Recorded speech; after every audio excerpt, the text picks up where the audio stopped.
오늘 만나서 반갑습니다. 오늘 제가 드릴 이 강의는 저는 지금 첨단항공과에서 드론을 맡고 있거든요. 드론 인재 양성도 하고 드론 산업 육성, 또 드론 인프라 체계 구축 뭐 이런 걸 맡고 내년 예산만 한 나라 돈 한 450억 가량을 또 이 드론 각종 분야에 합니다. 그래서 우리나라 드론 산업 전반에 대해서도 여러분들 궁금한 거 있으면은 뭐 질문하셔도 되고요. 오늘 이 강의는 이제 드론이 공중에서 어떻게 교통 체계를 가져갈 거냐 거기에 대한 연구예요. 그래서 제가 카이스트에서 그 석사를 할 때 이 석사 논문 주제이기도 한데 아직 드론 공중교통 체계가 불행히도 아직까지 나오지는 않았어요. 근데 그래서 이런 걸 보고 드론의 공중 길들이 어떤 식으로 설계되겠구나 하면은 여러분들이 또 유통, 뭐 물류도 하고 계시니까 그런 걸 좀 가늠해 가지고 이런 쪽에서 배송이라든지 운송 같은 게 또 어떻게 이루어질 수 있겠다. 그런 것도 한번 생각해 보는 시간이 됐으면 좋겠습니다. 드론 길에 대해서는 이미 드론 공중 체계는 제가 넘기겠습니다. 이미 한 2015년부터 여러 세계적인 글로벌 기업들이 연구를 많이 했습니다. 그래서 항공기가 나르는 길하고 지상의 건축물하고 사이 길을 가까운 데서 날아보자. 그래서 범위는 한 500m 내지 뭐 한 1000m 밑에서 날도록 하자. 참고로 항공기가 이렇게 날아간 운항할 때 그 고도는 한 10km 정도 됩니다. 10km 정도. 그래서 이 정도 공간이면은 이 드론이나 사람 타는 드론이 다녀도 헬기 정도 다니는 그 길 아래로 해서 다니면 되지 않겠냐. 이렇게 많이 이제 설계안 대를 내놓았습니다. 그리고 또 비행 길도 바람의 영향을 많이 받으니까 뭐 바람도 분석을 해가지고 바람이 안 부는 쪽으로 날자 뭐 이런 연구도 있었고요. 또 유럽에서는 헬기나 항공기나 이 무인 드론이나 다 같이 복합적으로 운영하는 시대가 오는데 이럴 때 또 공중을 어떻게 나눌 것이냐 뭐 그런 연구도 했었어요 이미. 그래서 층별로 나누자. 아니다, 복합적으로 그냥 길을 하나씩 만들자. 뭐 여러 가지 연구들은 큰 글로벌 차원에서도 연구가 많이 이제 시작이 됐었습니다.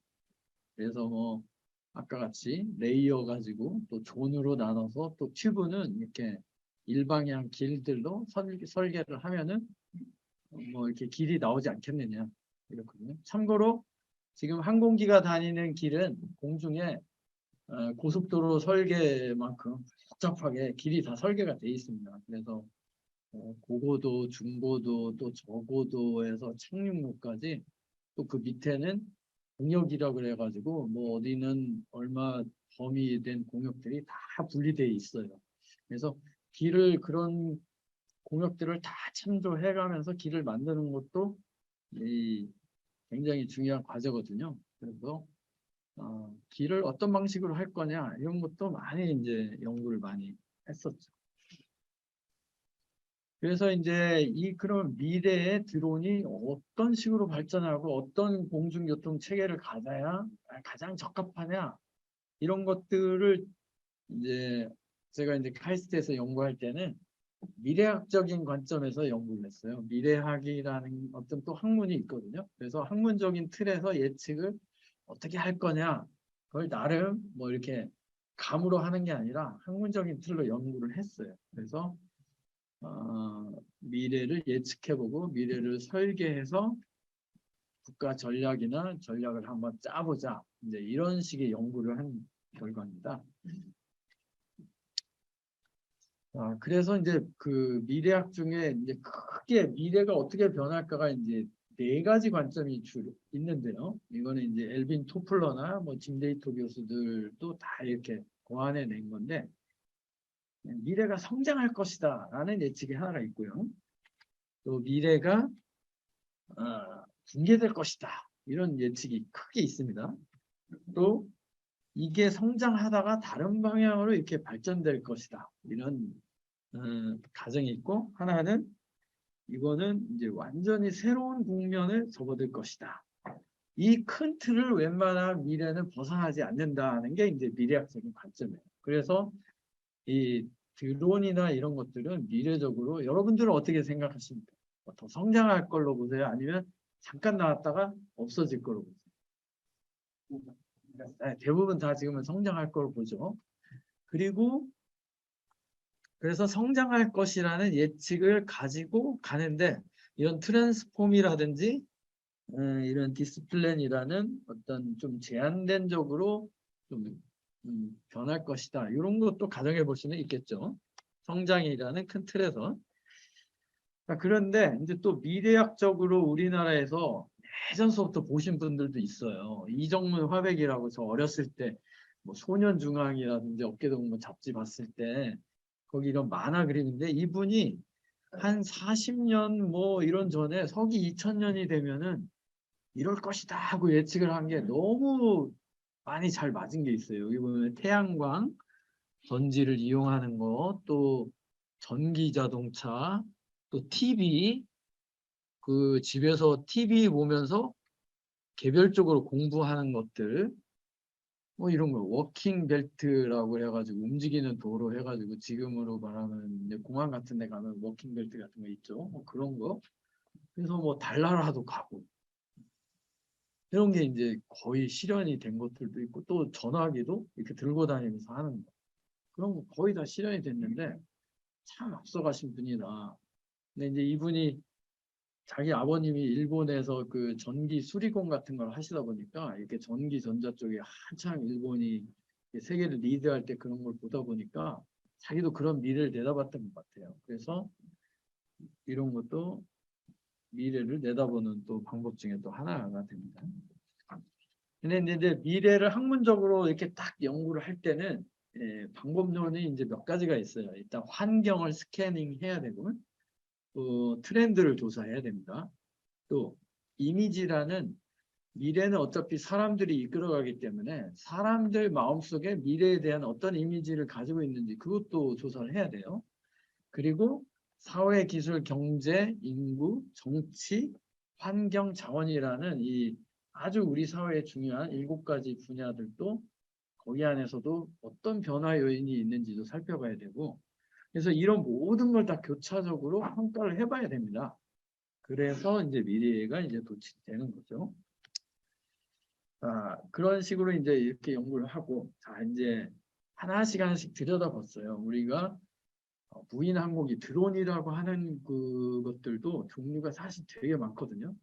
근데 이제 크게 지금 법적으로는 2가지로 나눠집니다. 하나는 항공기급의 드론이 있고, 그 항공기 아래급의 드론이 있어요. 우리가 말하는 지금 드론들은 항공기 아래급들을 말하는데, 그 중에서 원격으로 조종되는 게 있고, 또 승객이 탑승해서 원격 조종되는 거, 또 자율로 비행하는 거, 승객이 탑승해서 자율 비행하는 거, 또 스스로 지가 다니면서 이렇게 날아다니는 거, 여러 개로 나눌 수 있는데, 승객이 탑승하고 자율로 비행하는 무인 비행 장치가 2025년경에는 이제 나타날 거다. 이제 그렇게 결론이 이 뒤에서는 나기 때문에 그게 뭐냐? MAAV라는 앞에 U가 붙으면 unmanned라 그래서 무인기라고 그러거든요. 근데 이제 무인이 아니고 사람이 이건 탄다 그래서 manned 해가지고 에어리얼 오토노머스 비이클 이렇게 해가지고 이제 법적으로는 이제 또 이렇게 좀 분류를 해볼 수 있습니다. 근데 아직 이건 법적 용어는 아닙니다. 그래서 이 사람이 타고 하는 것들이 뭐냐, 관제를 받지 않고 활주로도 사용하지 않고 조종사도 탑승하지 않는 게 이제 이 조건이 되겠습니다. 무인기가. 하지만 승객으로서 사람은 탑승하고 화물은 적재 가능하다. 조종은 드론이 알아서 자율적으로 비행한다. 그러니까 이게 AI 비행하고는 약간 틀려요. AI는 모든 걸 자기가 판단하고 다니지만 자율 비행은 어떤 일정한 길을 일정한 규칙에 의해서 자율적으로 피해가면서 가는 걸 자율비행이라고 하는 겁니다.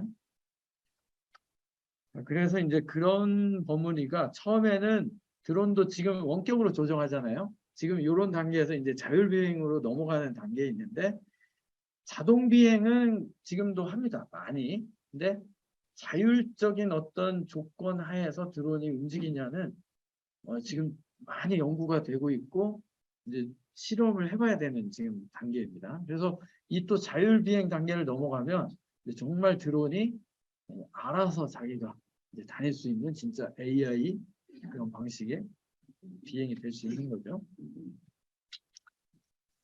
그래서 이제 우리나라가 그러면 지금 드론이 어느 정도까지 발전됐다고 혹시 한번 생각하세요? 우리 여기 앞에 계신 분. 예. 우리나라의 드론 수준이 어느 세계적인 어떤 드론 이 환경에 봤을 때 어느 정도쯤이다 생각하십니까? 선두권에 있다고 생각합니다. 아, 선두권에. 예. 혹시 뭐 어디서 근무하십니까? 저는 군인입니다. 그렇죠. 어떻게 딱 외모가 군인 같으셔서 제가 질문해야 하는데, 예, 우리나라 군이 상당히 드론을 또 앞서가게 개발도 많이 했고, 군에 지금 공식적으로는 지금까지는 뭐 한 10,000대 운영한다고 그래요. 근데 실제는 한 7,000대가량 운영한다고 하는데, 지금 전투기랑 같이 비행하는 그 뭐 스텔스 무인기도 개발하고 있고, 또 전장에서 활용하는 많은 드론을 쓰고 있어요. 군이 제일 먼저 뭐 지금 중요하니까 모든 전쟁이 지금 드론으로 가잖아요. 근데 그런 것들을 일단 봐야 돼요. 그래서 현재 우리나라 상황이 어떻게 되는지 뭔가 미래를 예측하려면 물류도 마찬가지잖아요. 물류가 요즘 어느 단계까지 오고 어떤 시스템을 쓰고 뭐 얼마만큼 정교하게 가는지를 가늠해야 이게 5년 후, 10년 후에 물류가 어떻게까지 변할지도 가늠할 수 있는 것처럼 또 우리나라 또 드론이 그렇게 발전을 할 수 있을 주변 환경들 또 위에 위성 보정 시스템도 이제 내년부터 서비스가 시작돼요. 이게 지금까지는 미국이 구축한 GPS 정보를 쓰는데 내년서부터는 우리나라가 구축한 보정 위성 신호에서 GPS 신호를 받아요. 그러면 정밀도가 뭐 10cm 이내로 이렇게 아주 굉장히 좋은 GPS 정보를 받아볼 수 있어요. 그러니까 휴대폰도 더 정밀해 줄 수 있고 그렇게 됩니다. 그래서 내년에는 우리 국토부에서도 그 이름이 카스인데 카스 신호를 받는 그 장치를 드론에 한번 적용해 보려고 이제 테스트를 해보려고 하고 있습니다. 이런 여러 가지 기술적인 거 이런 거를 한번 보는 거예요. 그리고 또 시장 전망을 또 봐야 되겠죠. 시장에서도 얼마나 관심이 있고 각 분야에서도 하고 있냐. 맨 밑에 보면은 물류. 처음에 2015년 때는 이 물류계에서도 드론을 굉장히 많이 관심 있게 들여다봤어요. 아마존이라든지 구글, 우리나라 또 물류 업체들도 많이 봤는데 그러다가 잠깐 주춤했다가 또 이제 요즘 들어서 또 관심 있게 많이 또 들여다봅니다. 그리고 또 취미 레저용 드론도 있고 어, 우리 국토부의 산하기관이 뭐 몇십 개가 되는데 지금 드론을 안 쓰는 기관이 없어요. 뭐 도로공사, 주택공사, 국토정보공사, 공항공사, 교통안전공단 뭐 드론을 직접적으로 안 가지고 일을 안 하는 데가 없어요. 그래서 제가 또 공공 분야에서 일하시는 분들 조종 교육도 시키고 임무 특화 교육이라는 것도 교통안전공단 통해서 시키는데 엄청납니다. 1년이면 수요가 한 3,000명씩 들어와요. 우리 여기 교육을 시켜주고 우리 쪽에서 이 임무 좀 해달라는데 그래서 이 공공 분야나 이런 데서는 지금 드론이 아주 굉장히 많이 활용이 되고 있고 상업적으로도 마찬가지고 취미 레저도 마찬가지고 취미 레저에서 우리나라에서 세계로 휘어잡는 또 K 한류가 있습니다. 그 뭔지 아시는 분? 예? 드론 쪽에서 드론쇼. 드론쇼 구체적으로 뭘까요? 취미 레포츠 중에서 드론 축구가 있어요. 드론 축구. 드론 축구가 우리나라가 종주국이에요. 우리나라 그 예전에 전주에서 한 6, 7년 전에 개발해가지고 캠틱 종합기술원이라는 그 전라북도 출연기관으로 같이 육성을 해가지고 지난주에 세계연맹을 만들자고 한 20, 30개국이 모여서 MOU를 체결했어요. 그리고 2025년에 전주에서 세계대회가 열려요. 월드컵이. 그래서 문체부가 경기장 지으라고 120억을 줬어요. 그래서 지금 짓고 있어요. 그래서 그리고 우리나라에만 드론 축구단이 한 1,500개가 있는데 뭐 비공식 것까지 하면 한 3,000개 팀이 있어요. 그래서 올해 국토부 장관배 드론 축구 대회를 고척돔에서 열었거든요. 아주 재밌었어요. 한 150개 팀이 와가지고 하는데 1부, 2부, 3부 리그가 있고 대학부 리그가 있고 또 KBS에서 와서 중계도 했어요. 드론 축구. 이 취미 레저도 이렇게 급성장하고 있고 또 드론 레이스라는 세계적인 드론 레이스 경기가 있는데 이 세계 랭킹 1위부터 10위까지 우리 선수가 한 5명 이상 들어가 있어요. 드론 레이스도 우리가 꽉 잡고 있다. 그래서 우리 국토부에서는 이런 드론 레저도 육성을 해야 된다 그래서 또 지원을 직접적으로 하고 있어요. 개발도 내년부터는 시키는 게 있고 또 드론 클래식 게임이라는 거 있어요. 드론 가지고 이렇게 부시는 게임이에요. 누가 한번 붙어보자 해서 뭐 하는 게임도 있고 드론 서바이벌 게임도 있어요. 그래서 드론 가지고 막 총을 쏴요 진짜로. 레이저도 날리고 그래서 타겟 판에 맞으면 뭐 떨어지고 뭐 하는 그런 것도 지금 연구하고 있어요. 그래서 이제 조만간에 오락실 같이 드론 게임장이 생길 수도 있습니다. 주변에.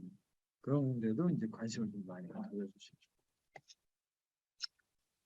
그리고 이제 기술적으로 이제 드론의 제일 중요한 기술이 뭡니까? 드론이 이제 잘 발전했는데 제일 중요한 우리 옆에 계신 조교님 뭘까요? 자율적으로 움직이게. 그렇죠. 그 공중에서 네트워크 센싱해서 뭔가 하는 것도 있고 배터리도 굉장히 중요하죠. 배터리 드론을 움직이는 동력 또 어, 모터도 굉장히 중요해요. 모터가 중요한데 모터가 가볍고 효율이 더 높아야 된다 그래서 지금까지는 드론이 정말 뭐 한 100년 전에 개발된 그런 모터 기술 쓰고 있는 거나 마찬가지인데 또 국내에서는 완전 새로운 방식으로 효율은 높되 더 가벼운 모터를 지금 개발하고 있어요. 이제 그런 거 나오면 이거 또 판도가 틀려지죠. 드론 이런 시장이. 그래서 드론 모터 또 어떤 분은 소음 기술이 굉장히 중요하다. 요즘 우리 이어폰이나 이런 거에 그 소음 저감 기술이 있잖아요. 반대 주파수를 쏴대고 소음 떨어지는데 드론이 소음이 떨어져야만 이 도심으로 들어온다. 그래서 소음을 줄이는 기술도 막 하고 있어요. 그러니까 이런 것들을 막 보면서 아 이런 발전 추이를 보면 몇 년 후에가 어떻게 되겠구나 이제 감이 됐잖아요. 그래서 이런 기술도 이렇게 한번 들여다보는 거예요. 그리고 트렌드를 또 봅니다. 사회적인 트렌드. 이게 사람들이 관심이 어떻게 되나 그래서 이제 구글 같은 것도 조사를 해봐요. 그래서 구글에서 드론을 딱 치면은 이 구글의 기능에 이 트렌드가 검색되게 돼 있어요. 구글에. 그래서 보면은 드론이라는 용어가 거의 없다가 2013년부터 막 나타나다가 15년, 16년에 이제 막 전 세계적으로 화두가 된 거예요. 그래서 오늘날까지 이제 이렇게 온 겁니다. 그래서 제가 연구할 때만 해도 14, 15, 16, 17년인데 굉장히 드론이 갑작스레 트렌드가 됐다. 트렌드라는 건 뭡니까? 이제 유행이라는 뜻이잖아요. 유행이 되기 시작했다는 거예요. 그리고 우리 국내 네이버도 검색을 해보면 마찬가지로 드론이 15년, 16년도에 갑작스레 사람들의 그 검색 용어에 등장하고 있다는 거예요. 자, 그리고 이제 또 하나 봐야 될 거는 대부분의 신기술이 나타나면은 처음에는 뭐 이게 세상을 휘어잡을 정도로 막 사람들이 오버해서 기대를 해요. 그러다가 한번 푹 꺼집니다. 아, 이거 뭐 처음에는 우리가 로봇을 일본에서 막 개발했다 그래서 아시모가 나와가지고 앞으로는 로봇이 뭐 가정 뭐 역할도 하고 모든 거 할 거다 했는데 지금 그렇게 안 되잖아요. 그렇죠? 이게 바로 이게 이제 가트너 곡선이라는 거를 대부분의 신기술들은 따른다 그래가지고 가트너 곡선에 항상 위치를 시켜봅니다. 왜냐? 신기술이 나오면은 푹 올라갔다가 한번 푹 꺼진대요. 거의 사라질 때까지. 그러다가 이제 여러 가지 관련 기술들이 충족이 되면서 서서히 성장해 나간다는 거예요. 그래서 드론이 어디쯤에 있을 것 같습니까? 여러분들은. 우리 저기 하얀 마스크 쓰신 분. 저 사이클에서 봤을 때 지금 드론의 기술이 우리 사회에서 어느 정도쯤에 위치해 있을 것 같아요. 신기술이 이렇게 막 나오면은 막 급성장을 해요. 무슨 3D 프린트도 일종의 신기술입니다. 뭐 로봇도 마찬가지고 드론도 마찬가지고 뭐 또 뭐 태양광, 태양융합 발전, 뭐 수소, 전지 뭐 이렇게 기술이 처음에 요즘 막 쏟아져요. 그럼 뭐 이게 세상을 휘어잡을 듯이 막 처음에는 막 요란합니다. 그러다가 성장을 하다가 갑자기 푹 꺼진다는. 아 이게 제대로 되는 건 줄 알았더니 안 되는구나.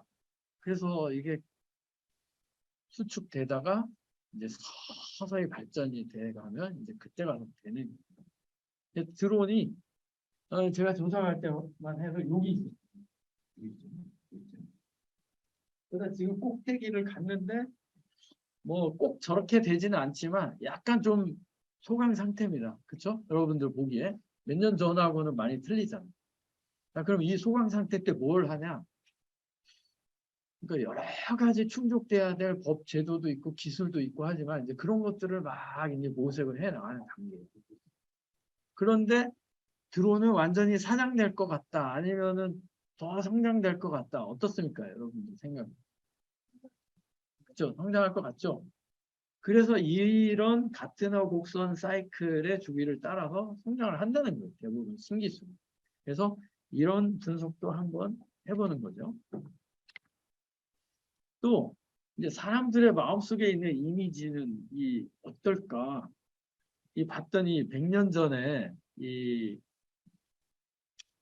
그 해저 일만이라는 소설이 있죠. 아주 유명한 고전인데 나이 드신 분은 잘 아실 거예요. 뭐 80일간의 세계 일주라든지 이거를 쓴 줄 베르닐이라는 아주 작가인데 이 사람이 이 소설을 내서 전 유럽을 달궜어요. 야, 앞으로는 뭐 이런 미래가 이렇게 되고 뭐 하늘에서 비행기가 날아다니고 이게 라이트 형제가 비행기 만들기 전에 나온 소설입니다. 그리고 해저가 굉장히 깊은데 해저도 막 탐색을 하면서 잠수함 같은 걸 잠수함도 없었을 때인데 막 해저를 여행하는 시대도 오고 우주 여행도 하고 이런 소설이 나오니까 사람들이 꿈을 꾸기 시작했어요. 그러다 라이트 형제가 증기 동력 그걸 보고 아 저거를 날 것에다 해가지고 프로펠러를 돌려서 한번 날아보자 이렇게 한 게 최초의 비행기가 된 겁니다. 그래서 사람들이 뭘 원하냐 어떤 인간의 욕망이죠. 욕구하고도 미래하고도 굉장히 결부돼 있다. 근데 여러분들 드론 타고 뜨고 날리고 이렇게 날고 싶은 욕구가 있습니까? 우리 조교님? 있죠. 이게 욕구가 있으면 이게 참 이게 간과해서는 안 된다는 거예요. 그래서 그런 욕구들이 인간들한테는 누구나 다 있다. 그런 겁니다. 또 이 아서 클라크는 이 컴퓨터를 미리 사전에 예측하고 이제 얘기를 한 사람이에요. 그래가지고 이 처음에 컴퓨터가 등장했을 때는 굉장히 사람들이 부정적으로 많이 봤어요. 그리고 뭐 저희 거대한 그 뭐 컴퓨터 하나가 여기 건물만 했으니 이런 공간만 했으니까. 근데 여기 뭐라고 하세요? 74년에 컴퓨터 가지고 인터뷰를 하면서 앞으로 컴퓨터하고 대화를 하며 필요한 정보를 얻는다. 그러니까 사람들이 전혀 감을 못 잡는 거죠. 그리고 본체를 음성으로 제어하는 형태가 미래에 생길 거다. 또 컴퓨터 없이는 못 사는 사회가 된다. 뭐 이렇게 되니까 사람들이 웃기는 소리 한다는데 벌써 그런 게 이제 몇십 년이 지나니까 다 실현이 되는 거예요. 이제 이런 식으로도 미래를 한번 본다는 거죠.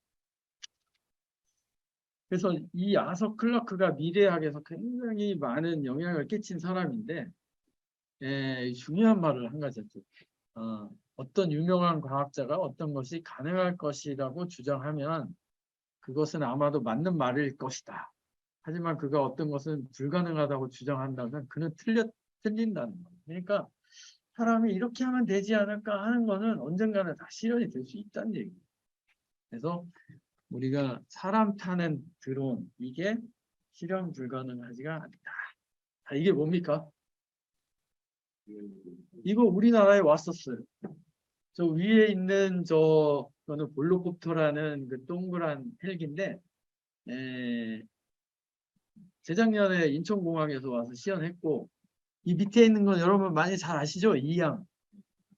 근데 이런 사람 타는 드론들이 언제 개발된지 아십니까? 이게 16년도에 나온 거예요. 둘 다. 16년, 15년. 그러니까 뭐 제작은 15년부터 했겠죠. 이거 만든 사람은 무슨 생각으로 이걸 만들었을까? 네. 이게 무슨 특별한 기술은 아니에요. 그냥 모터에다가 사람 탈고 한번 한 거죠. 근데 지금도 얘네들은 사람 타서 그만큼 이제 안정적으로 많은 테스트를 거쳐서 사람 타는 시범 정도는 지금 하고 있어요. 우리나라도 뭐 만들고 있지만. 근데 16년도에 누가 이걸 만들 생각을 하냐. 이런 거는 좀 우리가 한번 좀 생각을 해봐야 돼요. 자, 그리고 전 세계 이제 뭐 이런 이미지, 미래 디자인 하는 업체들이 이미 이게 15년도에 나온 작품들입니다. 디자인 연구소들이 다 이런 걸 쏟아내고 있어요. 미래에는 뭐 이런 게 나온다. 이 중에 가운데 이거는 실제입니다.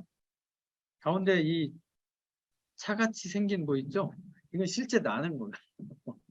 뭐 돈이 무지 비싸서 하지만 개인용으로 누가 갑부가 한번 만들어 본 건데 그런 것들. 개인적으로 어떤 디자인이 제일 마음에 드십니까? 여러분? 다 그럴싸한 것들이에요. 이거 전문적인 산업 디자인 하는 데서 내는 것들이어가지고 그냥 이대로 만들자 하면은 만들 수도 있어요. 이렇게. 근데 아주 구체적이고 실현 가능하게 벌써 디자인들이 되고 있다. 이런 거지. 그렇습니다.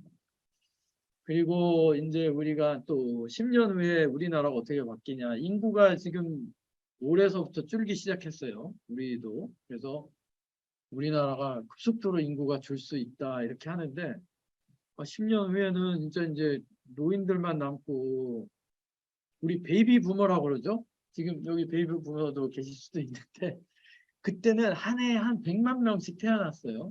근데 요즘 몇만 명 태어나신 거 아십니까? 혹시?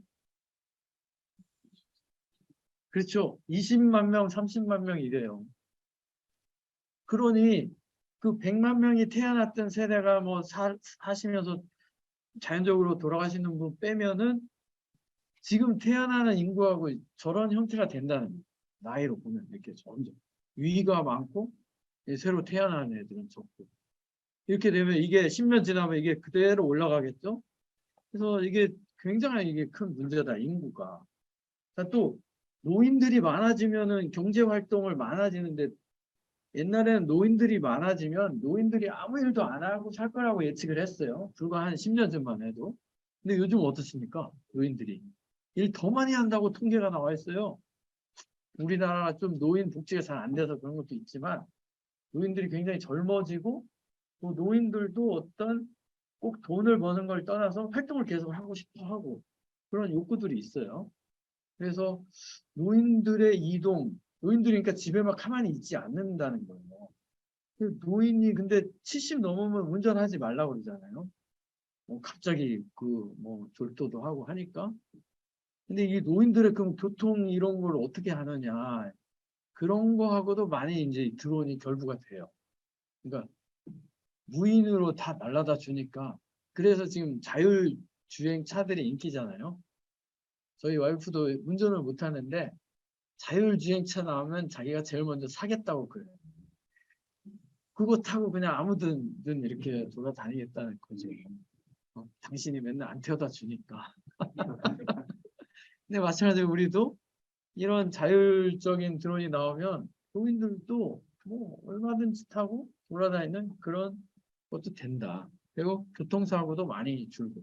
우리나라가 교통사고 줄이려고 굉장히 우리 국토부가 노력을 많이 했어요. 우리나라가 인구 10만 명당 사망률이 OECD에서 1, 2위 했어요. 지금 많이 떨어뜨렸어요. 한 해 그때만 해도 1, 2위 할 때는 5천 명씩 죽었어요. 근데 지금 많이 떨어졌어요. 지금 뭐 한 4천 명, 3천 명대로 떨어진 것 같아요. 많이 좋아졌어요.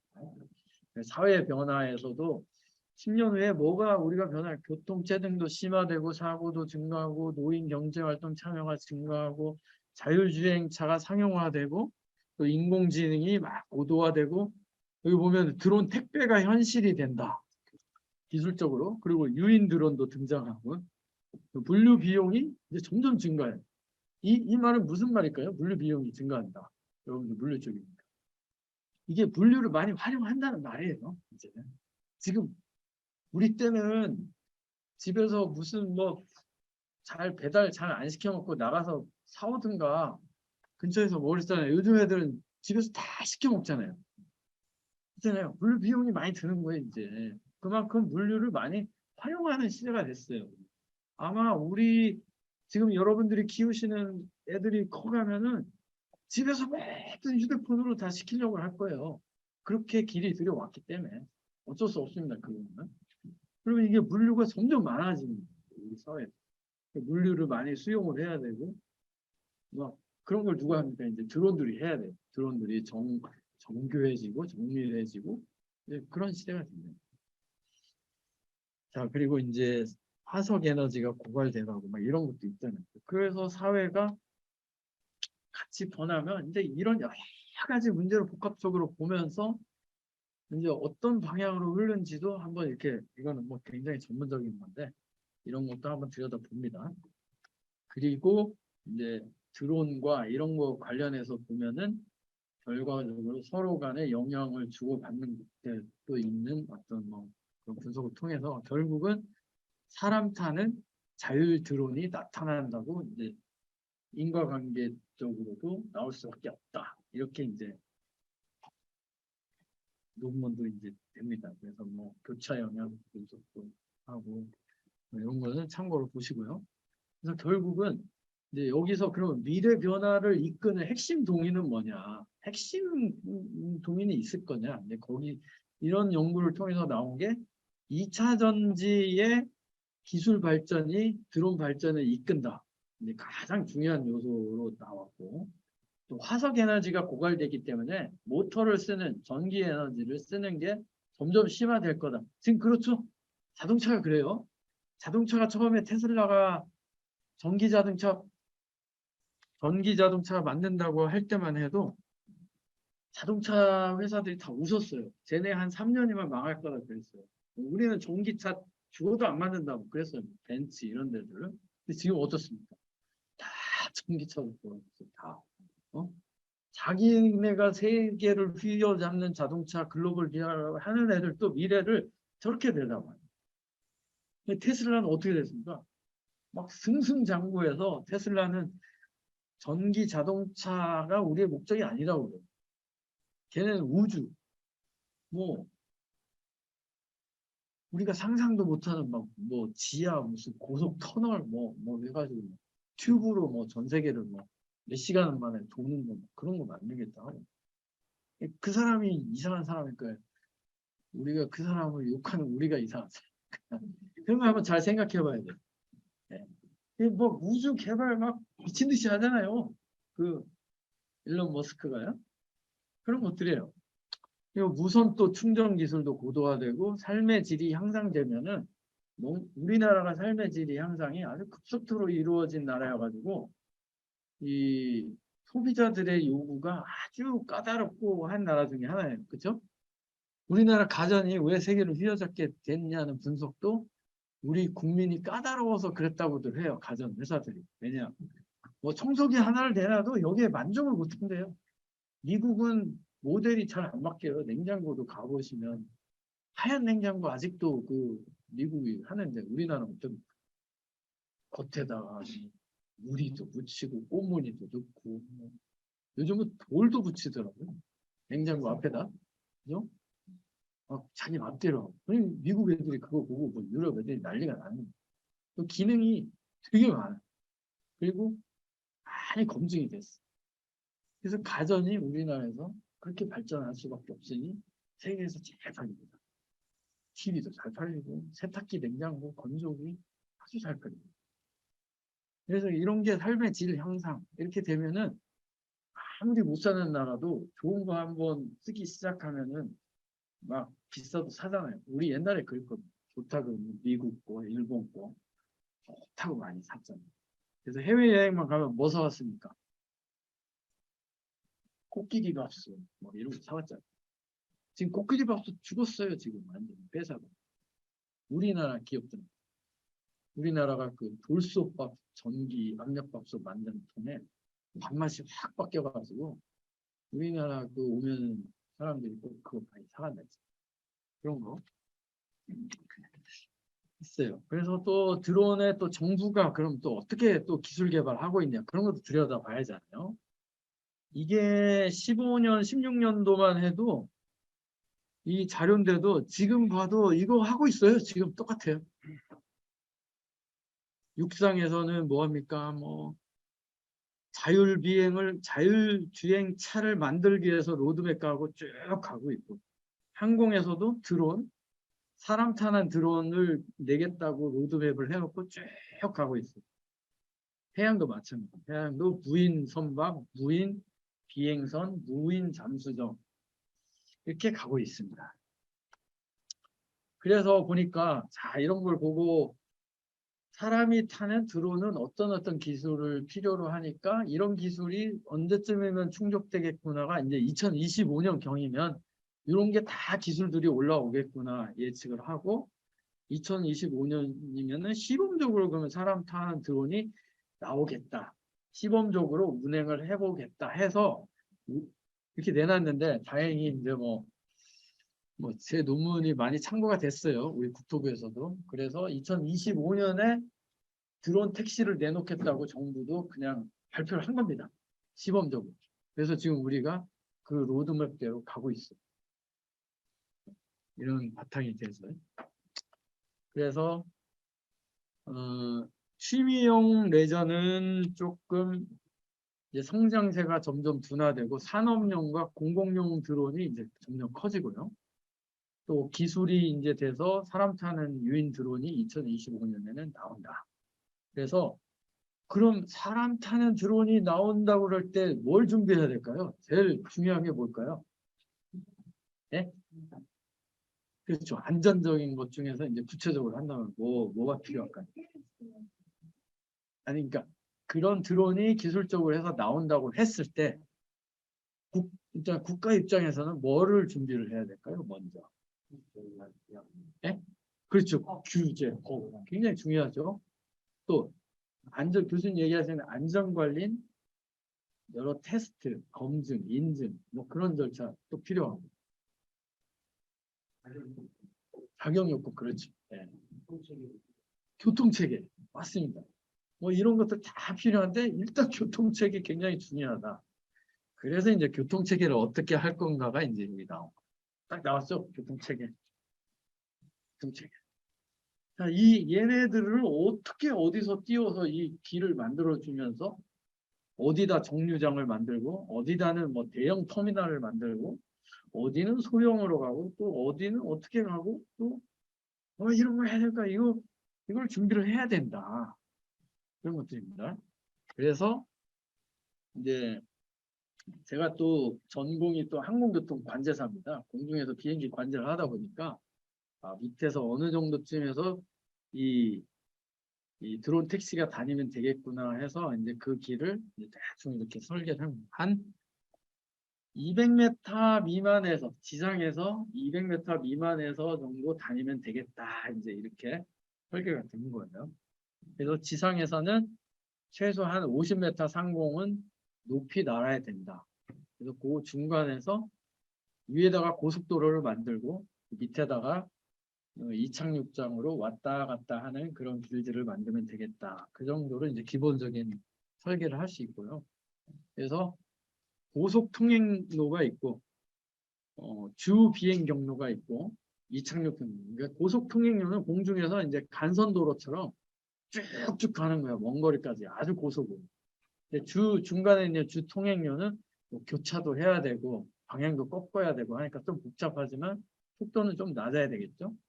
그리고 그 아래는 이착륙장으로 올라가고 내려가는 이착륙 경로가 있어야 돼요. 그런 식으로 이제 나눠서 경로. 그러니까 요거는 드론하고 같이 다니는 길로 보는 거예요, 사실. 예, 왜냐면 이 드론하고 이 조그만 드론도 요즘은 그 이 큰 드론들도 있어요. 그냥 만드는 자체가. 그래서 이거하고 이거를 나누다 보면은 안 돼서 같은 길에서 이제 안전거리만 분리해서 다닌다. 그렇게 되는 거고 우리가 취미 레저용으로 하는 거는 여기서 보면은 이제 45m 밑이잖아요. 취미 레저용들은 다 저쪽에서 그냥 날려보는 거고 길로서 만들 때는 그러니까 이 길은 우리나라 국토 전역을 이렇게 하는 게 아니라 일정 기간 길을 만들어 주는 거예요. 길을. 그러니까 그 길에서는 이렇게 타고 가라 이렇게 할 수 있는. 근데 아직 우리나라가 아직 이 길이 아직 안 내놨어요. 정부에서. 그래서 어떻게 나올지는 이제 전문 기관들하고 같이 하지만 이제 개념적으로는 이렇게 우리가 가늠해 볼 수 있다. 그런 정도 되겠습니다. 또 궁금한 거 있으면 바로바로 얘기해 주세요. 예, 좋은 질문입니다. 그러면 이 공중에서 제일 중요한 게 교차를 어떻게 해야 되냐. 이게 제일 중요하거든요. 신호등이 없기 때문에. 그래서 교차는 이렇게 한다. 유턴 할 수 있고 또 3차로에서는 하나가 위로 올라가서 밑에 지나가는 게 위로 올라가서 꺾어진다. 이런 거고 사거리에서도 다 옆으로 가는 거는 이렇게 우회전해서 가면 되는데 끼어들어서 가면 되는데 올라가는 거 하나만 저 파란색은 위로 상승한다는 거예요. 상승해서 넘어간다는 거예요. 그 부분에서는. 그래서 교차길은 저런 식으로도 또 한번 볼 수 있다. 그래서 좁은 공간, 도심에서도 이렇게 좁은 데서도 길을 설계할 수 있다. 이제 그런 얘기입니다. 그래서 이제 자율 비행을 하는데 비행 경로가 자율 비행이 상당히 이제 정확하고 충돌 위험도 단일 경로를 주기 때문에 충돌 위험도 적고. 그러니까 일방통행 길만 주는 거예요. 일방통행. 뭐 마주치거나 하는 거 아니고 아까도 교차점에서 위로 상승하거나 내려가기 때문에 전혀 부딪힐 염려가 없어요. 딱 문제는 이제 끼어드는 거. 밑에서 이착륙장에서 이렇게 올라오는 것만 누가 어떻게 먼저 갈 거냐 그것만 고려하면은 전혀 위험하지가 않다. 그래서 한 2025년경이면 자율비행 정도 하는 드론은 나온다는 거죠. 그리고 그러면 일단 법적으로 몇 킬로그램을 줘야 되냐? 600kg 정도의 2인승이면은 현재 항공법에서도 바로 만들 수 있어요. 왜냐하면 600kg 이하면 경량 항공기라는 분류 체계가 있거든요. 600kg가 넘어가면은 항공기가 돼가지고 우리나라에서 항공기 개발하기 쉽지 않거든요. 그래서 그건 힘들고 600kg 미만으로 하면 된다. 그러면 최소 두 사람 정도는 태울 수 있다. 그래서 뭐 화물도 조금 싣고 나르려면은 경량 항공기급을 현행 항공법으로 적용하면은 이렇게 돼요. 그래서 제한받는 것도 경량 항공기들 굉장히 그 저수준이거든요. 그래서 운항이 어렵지 않다. 이렇게 나옵니다. 600km 이하 정도로. 그리고 이제 이런 거 있으면은 지원 시설도 있어야지만 이착륙장도 만들어야죠. 자, 이거 이착륙장 요즘 나왔어요. 이거 뭐라고 하는지 아시는 분? 버티포트. 네, 맞습니다. 버티포트 벌써 나왔죠. 버티포트라는 용어는 1990년도쯤에 나왔어요. 미국에서. 왜냐하면 미국에서 이제 헬기가 막 유행처럼 번지다 보니까 야 이거 헬기 타고 이거 개인이 소유해서 출퇴근을 해도 되잖아. 그래가지고 헬기를 소형화하기 시작했어요. 그리고 집 주변이나 회사 건물 빌딩 주변에다 착륙장 만들자. 그걸 이제 버티포트라고 붙은 거예요. 버티칼적인 착륙을 한다고 그래서 버티포트. 그래서 그때 개념만 냈는데 잘 됐을까요? 우리 저 베이지 입으신 분. 잘 안 됐겠죠. 왜 안 됐을까? 1990년도인데. 사람 태울 기술이 없는 것도 아니고. 왜 안 됐을까? 이게 굉장히 중요한 부분이에요. 앞으로 우리 드론 택시도 이걸 넘지 못하면 성공이 안 돼. 그냥 나왔다가 야 꺼져 이렇게 되는 거예요. 그거 우리 사회에서 필요하지 않아. 아무리 기술 좋아도 그렇게 될 수가 있어. 소음하고 안전, 사고가 엄청 많이 났어. 이 헬기라는 운동 특성이 이게 사고가 많은 그 비행체거든요. 소음이 너무 시끄러워. 그러니까 도심에서 너 그거 안 돼 해서 다 제한을 시킨 거예요. 우리 UAM도 소음하고 안전이 해결되지 않으면 이게 뭐 그런 장애가 있다. 그리고 이착륙장도 있고 개발 회사, 운영 회사, 종합센터. 그러니까 자동차라 말하면 자동차 회사가 있고 자동차를 가지고 운영하는 회사들이 있죠. 또 그거를 하는 또 그런 교통을 관리하는 종합센터가 있을 수 있고 터미널이 있을 수 있고 뭐 그런 게 있습니다. 지금 우리나라 업체가 현대하고 하나가 개발하고 있는데 그런 방식으로 안 만들어요. 날개가 다 위에 있어. 사람보다 위에. 그래야 이렇게 탈 때 이렇게 안 걸리적거리죠. 프로펠러 이게 사람 치면 이 팔 잘리잖아요. 그래서 그런 방식은 아니다. 개발적인 거고. 그래서 지금 현대는 만들고 있는데 조금 적극적이지 않아요. 왜냐하면 초창기에 우리가 앞서 나갔다가 돌 맞는다. 한번 떨어지면. 그래서 누가 먼저 돌 맞고 막 안전이나 이런 게 좀 정리되면 그때 우리가 대량으로 만드는 이런 전략이고 하나는 요즘 하나가 탄력 받잖아요. 분수나 뭐 이런 거에서. 그래가지고 하나가 뭘 좀 만들었어요. 만들었는데 틸트 로터라고 그래서 이게 프로펠러가 이렇게 위로 됐다가 앞으로 갈 때는 이렇게 되는 거. 이걸 틸트 로터는 이거를 만드는 회사를 사버렸어요. 외국 회사를. 그래가지고 근데 이게가 굉장히 전기 배터리로 하는데 소음이 적고 효율이 좋아요. 내가 보니까 영국에서 뭐 1000대를 주문하겠다 뭐 이런 뭐 계약이 지금 있나 봐요. 그래서 하나는 내년 정도면은 뭐 어느 정도 구체화돼서 나오고 내후년이면은 시제기가 나온다고 그렇게 좀 열심히 하고 있어요. 이제 한번 나와봐야 돼요. 지금 전 세계적으로 사람 타는 드론 만드는 회사가 100개가 넘고 이 제품이 한 300개가 넘고 근데 아직도 뚜렷하게 좀 못 보셨죠 여러분들? 야, 뭐 미국이 뭐 이거 타고 이제 사람 타고 이제 진짜 나른댄다 이거 없어요. 근데 전기 항공기는 나왔어요. 전기로만 그 모터로만 도는 항공기는 있어요. 근데 활주로 해서 날아다니는 거지 이렇게 버티포트로 이렇게 나르는 건 아직 구체적인 건 없어요. 그래서 이걸 하려면 전략이 많겠죠. 응? 기술도 개발해야 되고 국가 계획도 해야 되고 교통 체계도 구축해야 되고 특허 육성도 하고 또 실증도 많이 해봐야 되고 사회적인 이슈도 있죠. 소음, 보안, 또 이걸로 수용할 거냐. 또 그걸 타서 막 사람이 불안에 떨면 안 되잖아요.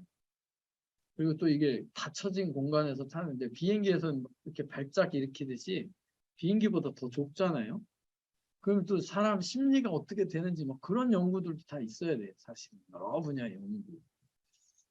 근데 그런 것도 사실은 좀 해봐야 돼요. 그래가지고 이제 그런 전략으로 한번 짜봤는데 16년도에는 뭘 해야 되고 타당성 연구, 기본 계획도 만들어야 되고 교통 비행로도 해봐야 되고 근데 지금 2022년 끝나고 이제 2023년 되면은 뭐 해야 됩니까? 여기에 보니까 소형 드론 택배 상용화 해야 하잖아요. 그래서 23년에 일단 상용화 합니다. 상용화 하려고 그래서 지금 드론 택배 업자가 전국에 딱 하나 업자 허가 받았어요. 해양 드론 기술이라고 저기 부산에서 배들이 막 오잖아요. 근데 배들이 정박을 못 되는 배들이 있어요. 기다리고. 근데 지금 막 급해. 그리고 뭐 식료품도 떨어졌고 뭐 의약품도 있어야 되는데 날려다 주려면 배가 가야잖아요. 그러니까 드론으로 날라주겠다. 조그만 것들. 근데 그건 사업성이 있다 해서 또 바다에서 하니까 그 사업자를 내줬어요. 그거 말고는 지금 드론 사업 사업자가 없어요. 근데 내년에는 일단 바다 쪽이 좀 덜 위험하니까 바다 쪽에서 뭘 이렇게 하겠다는 데는 정부가 이렇게 좀 지원금을 주면서 사업자를 좀 내주려고 해요. 드론 업체나 뭐 이렇게 배송 업체 통해 가지고. 그래서 또 우리 교수님이 또 그런데 또 위원으로 오셔가지고 또 여러 얘기도 해주셔야 되고 우리 교수님이 그런 것들을 이제 해볼 때가 됐다. 왜냐 기술이 이제 그 정도 기술은 됐어요. 지난달에 그 사람 타는 드론 2대 김포공항에서 시연회 한 거 뉴스에서 보셨습니까? 봤죠? 거기다 그냥 짐만 실으면 되는 거예요. 짐 한 100kg까지는 싣고도 최소 30분 이상은 날아다닐 수 있으니 섬 지역은 일단 사회 안전적인 거, 뭐 급한 거 그런 것들은 국가가 돈을 지불하고도 네, 일단 되고 그런 것들이 좀 안정화가 되면 어떻게 됩니까? 이제 사업 모델이 나오겠죠? 택배나 물류 그런 것도 관심을 많이 기울여 주십니다.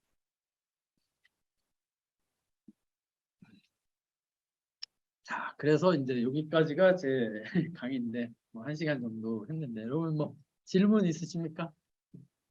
예, 예, 말씀 주세요. 선생님 말씀 잘 듣습니다. 네. 선생님 강의 들으면서 궁금했던 점이 예, 2차 전지에 있어서 현재 국내 모기업에서 이제 드론용 수소전지 개발해서 시험 운영하고 이제 네, 네, 하는데 네. 그 최근에 이제 미국에서 이제 핵융합 예, 전지를 개발했다라고 했는데 네. 현재 우리나라 기술 수준이 2차 전지 기술 수준이 어느 정도까지 우리나라 2차 전지는 뭐 세계 탑이죠. 탑이고 중국이 물량으로 해가지고 저가형을 많이 만드는데도 왜 자동차 회사들이 우리나라 LG나 이런 걸 쓰냐면은 이게 충전을 고르게 해주는 그런 기술이 좀 우리나라 기업들이 좋대요. 근데 충전을 잘못하면은 그 자동차 배터리가 하나에 한 2천만 원 가거든요. 그게 순식간에 못 써진다는 거예요. 그러니까 골고루 닳고 골고루 충전이 돼야 되는데 하나가 먼저 닳고 다른 거는 안 되고 또 여기만 급속도로 되면 이게 딱딱하게 굳어버리잖아요. 전지가. 그러면 금방 못 쓰게 되고 효율이 막 떨어지는 거예요. 근데 그걸 제어하는 기술이 뭐 LG라든지 우리나라 기업들이 안정적이어가지고 많이 선호를 하는데 뭐 우리 기업이라고 가만히 있겠습니까? 그런 분야에 계속 발전하고 또 핵융합 기술도 우리가 뭐 세계 탑이에요. 그래서 그 인공태양 있잖아요. 인공태양도 누가 인공태양을 태워가지고 그 고도의 3000도가 넘는 그 융합 원자로를 오랫동안 지속하냐도 우리나라가 최고로 이제 길게 운영할 수 있다. 그런 정도고. 그래서 핵융합 기술도 가지고 있고 그렇습니다. 카이스트에 있다 보니까 그런 분야의 사람들이 와서 강의를 해요. 미래학에서. 그래서 반도체면 반도체, 에너지면 에너지, 심지어는 뭐 바이오 에너지는 또 어느 정도 수준에 가 있냐.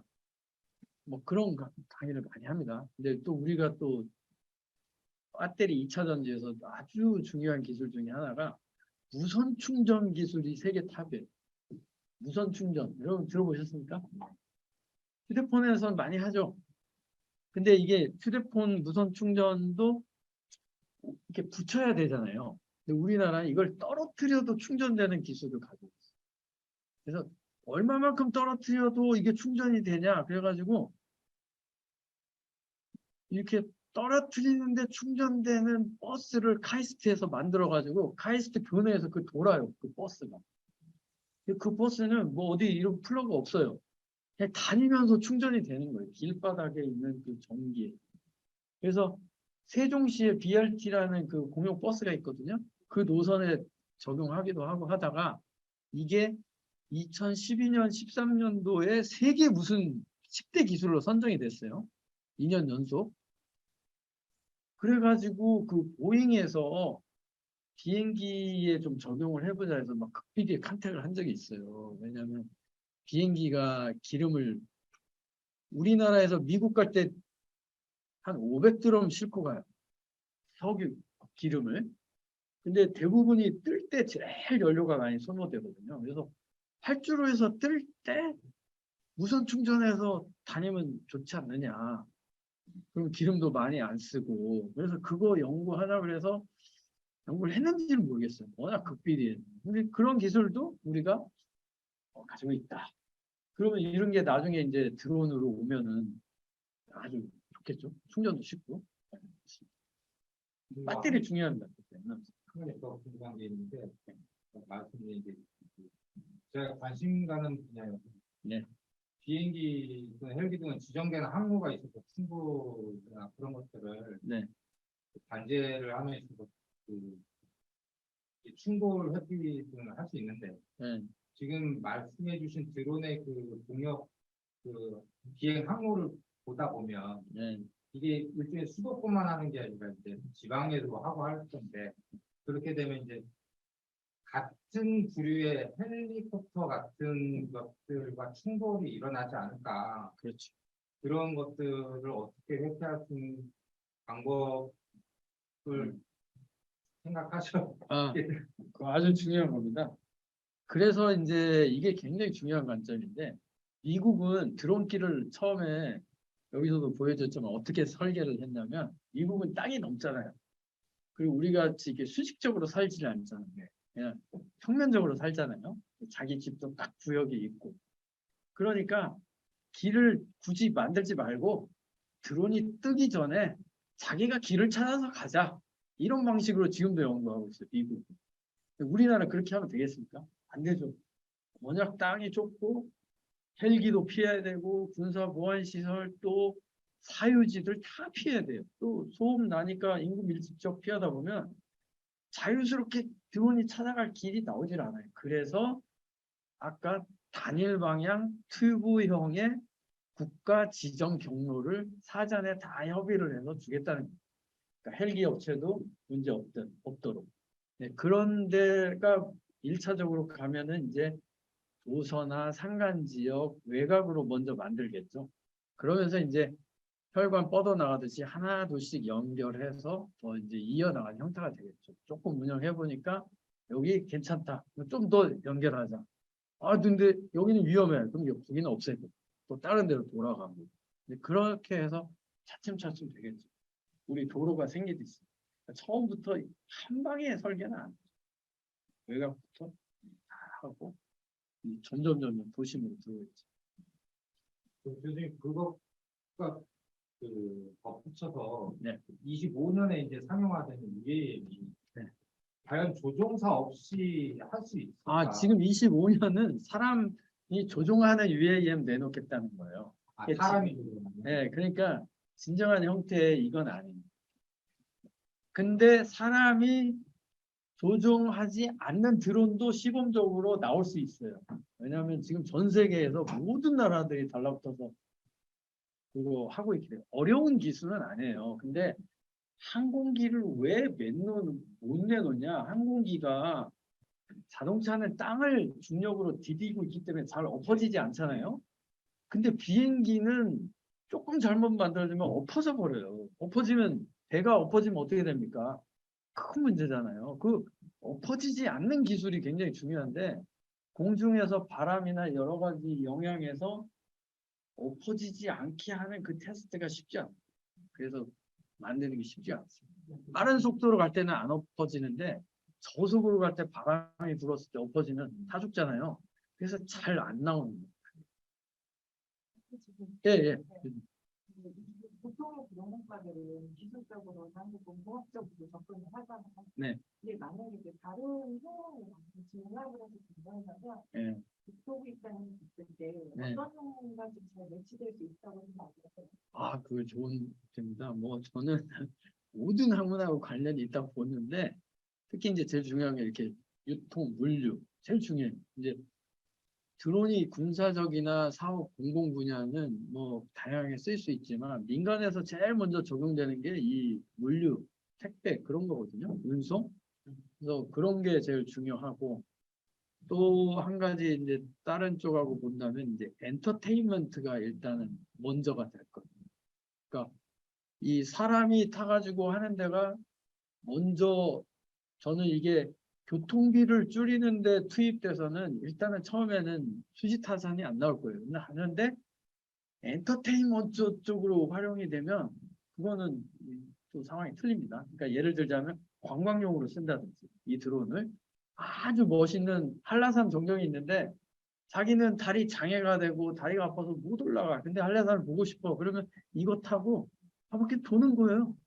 지금 그런 서비스를 영월에서 해요. 드론이 사람은 태우지는 않는데 야 드론으로 그 영월의 전경 보여줄게. 그냥 화면으로 봐라. 누가 보는지는 모르겠는데 그거 한다고 하고 있어요. 영월에서. 뭐 그런 거예요. 예를 들자면. 그러니까 우리나라는 산이 많잖아요. 무인도도 많고. 그래서 이게 되면은 이게 이 부동산 지가도 많이 바뀌고 아주 대변화가 올 수도 있어요. 심지어는 유엔에서는 아프리카에 막 천문학적인 돈을 지원하는데 어떤 나라는 국토의 반이 습지래요. 길을 못 만든대. 근데 이거 드론이 있으면 너무 좋다. 식량이나 의약품 수송도 좋고. 그래서 우리랑 같이 해보자. 뭐 그런 데도 있어요. 그렇게 되면은 뭐 많이 뭐가 바뀌겠죠. 그래서 앞으로 미래는 제가 생각하는 거나 여러분들이 생각하는 거 훨씬 이상으로 뭐가 확 바뀔 수가 있어요. 게다가 또 이제 모터 이용 방식이 아닌 진짜 게임 체인저, 뭐 자기장, 반중력 이용 드론 나오면 그때는 이제 게임 끝이죠. 이제. 진짜 드론이 요 바깥에서 대기하고 있을 거예요. 창문 밖에서. 그냥 진짜 타고 막 슝 날아가고 그런 시대 올 수도 있죠. 그래서 예, 그렇습니다. 예, 우리 처음 25년도에는 노동자가 있는 그런 네네. 연구해 주시고 계신 것 같은데, 예, 국토부 계획이 아까 비슷한 걸 봤거든요. 본인들도 봤거든요. 네, 근데 이제 그러면 조종자 자격 기준이나 네. 이런 부분에 대해서도 혹시 생각 나오는 게 있는지. 아, 그것도 좋은 질문이죠. 네. 내년도 우리 과업 중에 하나가 네. 그 UAM, 사람 타는 드론 나왔을 때 일단 조종자 자격을 지금같이 그 기장 뭐 조종사 자격으로 갈 거냐 아니면 좀 낮춘 자격 제도로 갈 거냐 그 연구를 해요. 제가 왜 물어봤냐면요. 네. 제가 사실 드론학과 지금 온 것도 네. 그것 때문에 드론학과를 왔고, 네, 네, 한국 안전 관리자, 한국에서는 딸수 있는 게 한국 안전 관리자밖에 없습니다. 네, 네, 실평자도 땄고요. 네, 드론학과도 다니고, 네, 현재 환경부에서 드론 관련 일을 하고 있고, 네, 네, 전에는 경호처에서 공공 안전팀까지 일을 했었어요. 네, 네. 근데 이제 드론에 대해서 이제 다 뭔가 하고 싶고, 네, 그냥 잠시 딸 수 있는 것들이랑 지금도 일할 준비하고 있지만, 네. 이제 그런 점에 정보가 없고, 이제 어떻게 앞으로 내가 이제 드론에 관련해서 이제 국내에서 일리자가 되고 싶은데, 네. 뭐 이제 할수 있는 구체적으로 나오거나, 네. 앞으로 내가 가야 되는 가능성이나 네. 이런 걸 잡을 수가 없겠더라고요. 네. 거기서 이제 정체돼서 앞으로 나갈 수 있는 게 네. 전혀 없어서 한번 저희 사무실에 따로 한번 오세요. 오셔가지고 본인이 뭐에 관심 많고 무슨 커리어가 있고 하면은 네. 제가 한번 상담을 해드리겠습니다. 네, 뭐이 짧은 시간에 뭐라고 말씀드릴 수는 없고 아주 좋은 생각입니다. 근데 자격도 하고 우리 대기업들이 만드는 거는 왜 조종사가 타야 하냐면 그거 항공기예요. 항공기. 이런 600km 미만이 아니에요. 막 승객 10명, 8명 태우겠다는 항공기여가지고 지금 항공기급이면 조종사가 타야 되거든요. 아무리 무인으로 조종을 된다. 지금 비행기도 747도 다 무인 조종이 가능해요. 조종사 없어도 다 날아가고 착륙, 이륙 다 돼요. 근데 조종사 태우잖아요. 사람 태우니까. 그런 차원에서 큰 것들이에요. 지금 나오는 것들 준비한다는 거죠. 그래서 조종사 타는데 진짜 소형으로 해가지고 무인이 된다고 이제 사회적으로 수용이 된다면은 그때는 이제 어떤 간단한 자격만 가지고도 이제 할 수 있는 뭐가 될 수가 있겠죠. 그래서 그런 연구도 지금 해보려고 해요. 내년.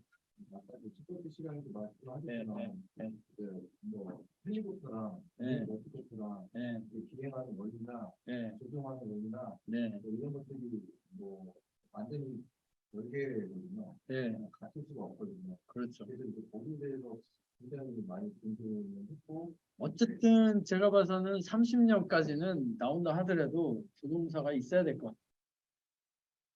30년이나 넘은 다음에서야 조종사 없어도 된다 하면은 그때 가서 이제 없어지겠죠. 수행사 그러면은 예. 5년간의 먹거리를 근데 5년 가지고 그거 하려면 안 되니까 조종은 조금 신경 쓰지 마시고 다른 교통관리 아니면 드론 통제하는 관제라든지 뭐 운영하는 그런 것도 관심 가져보면 좋죠. 그런 거는 아직까지는 그게 구체적인 이렇게 나오는 건 아니에요. 예, 없고 또 지금 뭐 드론에 관심이 많으니까 우리 선생님 같은 커리어면은 많이 또 이렇게 채용도 되고 하니까 또 그런 또 채용 안내 한번 받아보시면 또 더 좋은 데 갈 수도 있고 그렇죠. 실제 조종도 해보고 드론도 조종 자격 가지고 계십니까? 이게 실감 잘 수. 예, 그러니까 그러면 뭐 거의 탑이신데 이게 실감 잘 수도 이제 네. 국가에서 청년들도 네. 좀 잡아가는 있었는데 예, 이제 몇 년 동안 열심히 해서 실감을 이제 땄어요. 예, 근데 실제로 실감 자격증을 가지고 있다고 해서 예, 지금 기관에서 저는 다행히 지금 한국에서 네. 그런 쪽으로 준비를 하고 있지만 네. 수많은 후배들이나 예, 실감 자격증 땄음에도 예, 그 기관에서는 청년을 유튜브에서 예, 예상을 하고 네. 이렇게 있었는데 네. 지금은 현재는 전혀 활용을 못하고 있거든요. 예, 이제 학원에서 이제 기관 임무 수행만 하고 있을 뿐이지 예. 그런 부분도 좀 그쪽에서 좀 그래서 이제 저희가 드론 제작이나 이런 업체들이 좀 DJI처럼 크지가 못하기 때문에 드론 이제 뭐 레포츠 문화 이런 것도 육성하면 그런 쪽에 가서 활동했었죠. 우리 그 군집 비행 드론 라이트 쇼하는 기업들이 지금 세계 탑 수준이거든요. 그래서 막 미국에서도 와서 공연해달라고 그래요. 차라리 막 그런 데로 가서 막 여러 다중 군집 비행 같은 거 막 그런 거 이렇게 운영할 그런 것도 해보고. 그런 개발자들이 주로 이제 그렇죠. 많이 되고 네. 이제 조종 쪽으로 저같이 저는 이제 조종 쪽에 관심이 있거든요. 네. 그쪽에는 뭐 많이 제한이 하여튼 조종은 점점 자율적으로 가고 네. 무인화 가니까 조종은 이제 조금 메리트가 좀 떨어진다. 근데 제 생각에 다른 게 네. 안전 쪽에는 무조건 인력이 네. 들어가야 된다고 생각을 하거든요. 네. 안전 쪽의 분야에서는 그렇지. 물론 자율주행이 된다고 하지만 안전은 네. 이제 더 점점 커져가요. 이제 조금 있으면 드론 안전관리법이 나오거든요. 네. 그래서 안전관리자는 하는데 그래도 조종 자격이 있는 사람이 안전관리자 하는 게 더 낫겠잖아요. 근데 지금 우리 전문교육기관 지정도 제가 담당하는데 그 수도 지금 줄고 있어요. 그러니까 조종 자격을 배우겠다 하는 사람이 줄고 있어요. 그리고 안전은 지금 높아지고 있고 안전관리자가 이제 점점 커지죠. 안전관리자는 앞으로 계속 커질 거예요. 드론 안전관리자. 그래서 드론 안전 쪽으로도 관심 가지면 되는데 기본적으로 조종 자격이 있어야 안전도 하는 거예요. 그래서 안전은 좀 유명하다. 네, 조종은 기본적인 여기까지만 하고 하면 될 것 같아요. 자세한 거는 저희 사무실에 전화를 한번 주세요. 네, 네. 네, 뭐 없으시면은 이걸로 마치도록 하겠습니다. 뭐 짧은 시간 너무 짧게 해가지고 여러분 어떻게 와닿는지 모르지만 뭐 미래가 이렇게 정도 된다 가늠해 보시고 뭐 여러분들 각자 분야에서 한번 적용해서 한번 생각해 보시면 좋겠습니다. 네, 감사합니다. 네.